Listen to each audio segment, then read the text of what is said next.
लाजो गांव के कुएं से पानी भरकर घर की ओर जा रही थी। रास्ते में उसे दूर से एक बुजुर्ग आते दिखे। जब वे पास आए तो उन्होंने कहा, बेटी, मुझे थोड़ा सा पानी पिला दो। लाजो ने कहा, हाँ बाबा, क्यों नहीं, ये लीजिए, पानी पीजिए। ये कहकर उसने पानी का घड़ा हाथ में लेकर उन्हें पानी पिला दिया। पानी पीकर बुजुर्ग ने उसका धन्यवाद दिया और आगे चल दिए। कुछ देर बाद लाजो घर पहुंची तो देखा वे बुजुर्ग और उसके पिता खाट पर बैठे थे। रामधन जी, जो कि लाजो के पिता थे, रतनलाल उन्हीं के पुराने दोस्त थे, जो कि दूसरे गांव में रहते थे। कई सालों बाद वे रामधन से मिलने आए थे। रामधन जी ने जैसे लाजो को देखा वे बोले, ले भाई रतनलाल, आ गई मेरी बेटी। इसी के बारे में पूछ रहा था ना। बहुत ही होशियार बच्ची है, बस मेरी गरीबी और इसके माँ के न रहने के कारण इससे इसका बचपन छीन गया। आ बेटा, ये तेरे चाचा है, मेरे बचपन के दोस्त। लाजो कुछ बोलती उससे पहले ही रतनलाल जी ने कहा, भाई रामधन, तेरी बेटी बहुत संस्कारों वाली है। आज कुएं पर इसी ने मुझे पानी पिलाया था। कोई और होता तो पहले मेरी जात पात पूछता, फिर कहीं जाकर पानी पिलाता। तेरी बेटी बहुत ही परोपकारी है। अपनी तारीफ सुनकर लाजो शर्मा कर अंदर चली गई। तभी रामधन ने आवाज लगाई, बेटी, अपने चाचा के लिए कुछ मीठा ले आ। रतनलाल जी ने उसे रोकते हुए कहा, भाई, मुंह बाद में मीठा कर लेंगे, पहले मैं जिस काम से आया हूँ वो तो सुन ले। हाँ भाई, बोल, क्या बात है? घर में सब तो ठीक है ना? रामधन की बात सुनकर रतनलाल ने गंभीर होते हुए कहा, भाई, मैं अपने बड़े बेटे के लिए तेरी बेटी का हाथ मांगने आया हूँ। अब इस दोस्ती को रिश्तेदारी में बदल देते हैं। यह सुनकर रामधन बहुत खुश हुआ। उसने कहा, बात तो तेरी ठीक है, अगर तेरा बेटा है तो मैं तैयार हूँ, लेकिन भाई, मेरी हैसियत तो तू जानता ही है। जहाँ तक मुझे पता है, तेरा तो शहर में बहुत बड़ा कारोबार है, कहाँ मैं और कहाँ तू। रतनलाल जी ने कहा, पैसों की चिंता तू मत कर।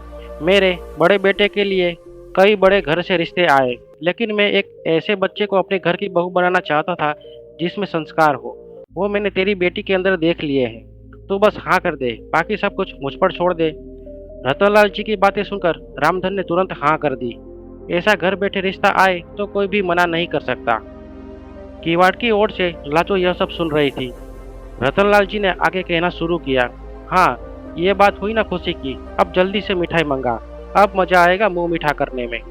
रामधन के आवाज लगाने पर लाजो शर्माते हुए मिठाई की प्लेट लेकर आ गए। रामधन ने कहा, बेटी, आज से ये तेरे ससुर हैं, इनके पैर छू ले। लाजो जल्दी से पैर छूकर वापस चली गई।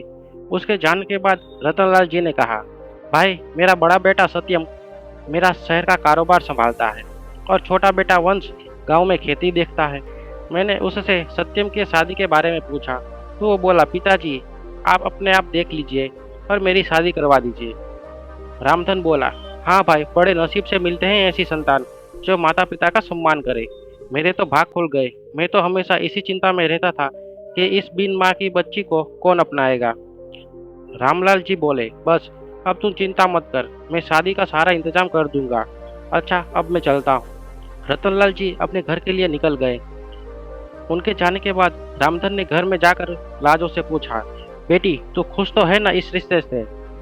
लाजो बोली, पिताजी, मेरे जाने के बाद आपका ध्यान कौन रखेगा? मुझे नहीं करनी शादी। रामधन बोला, बेटी, ऐसा ना बोल, मैं अपना ध्यान रख लूंगा। बड़े नसीब से ऐसा रिश्ता मिला है। रतनलाल को मैं बचपन से जानता हूँ, उसके घर में तुम्हें कोई परेशानी नहीं होगी। कुछ दिनों बाद पास के गांव से दो लोग आए और रामधन को शादी का शुभ मुहूर्त बताकर चले गए। उन्हें रतनलाल जी ने भेजा था। अब रामधन शादियों की तैयारियों में जुट गया। इसी तरह कुछ दिन बीत गए। रामधन ने अपना खेत गिरवी रखकर बेटी की शादी की तैयारी पूरी कर ली थी। शादी से एक सप्ताह पहले एक दिन रामधन अपने समधी से मिलने उसके गांव पहुंच गया। रतनलाल जी ने उसे देखकर गले लगा लिया। उन्होंने अपने परिवार से मिलवाया, अपने होने वाले दामाद सत्यम से भी मिलवाया। रतनलाल जी ने कहा, भाई, तू यहाँ आया है, जरूर कोई बात है, क्या बात है, बता। रामधन हाथ जोड़कर बोला, नहीं भाई, मैं तो बस यह बताने आया हूँ कि मैंने शादी की सारी तैयारी कर ली है। आप एक बार आकर देख ले, कुछ कमी लगे तो बता देना, जिससे आपके मेहमानों के सामने आपको शर्मिंदा न होना पड़े। रतनलाल जी ने कहा, हाँ हाँ, मुझे पता है, तेरे पास एक ही खेत था, तूने वो भी गिरवी रख दिया। उसी पैसों से सारी तैयारी की है। तुझे मुझ पर विश्वास ही नहीं था। जब मैंने कह दिया था मैं शादी की तैयारी कर लूंगा, फिर तूने ये सब क्यों किया? रामधन आश्चर्य में पड़ गया और बोला, माफ करना भाई, लेकिन बेटी की शादी के लिए कुछ तो मुझे भी करना चाहिए।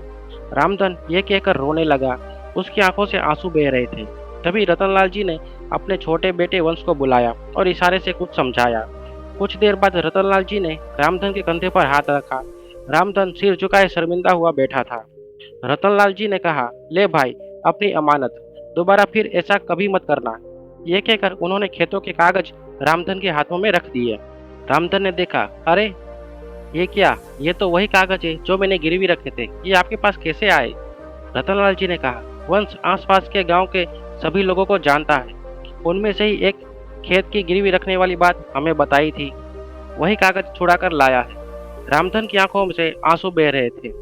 रतनलाल जी ने उसे गले लगा लिया और बोला, भाई, खेत ही गिरवी रख देगा तो कर्ज कहाँ से चुकाएगा और खाएगा क्या? आगे से ऐसा कुछ मत करना। मैं अपनी बेटी लेने आऊंगा, बस तू मिठाई बढ़िया सी बनवाना। यह सुनकर सब लोग हंस पड़े। रतनलाल जी ने आवाज लगाई, वंश। वंश ने 50,000 रुपये लाकर अपने पिता के हाथ में रख दिए। रतनलाल जी ने कहा, ले भाई, शादी की तैयारी कर। और वंश इन्हें घर छोड़ा।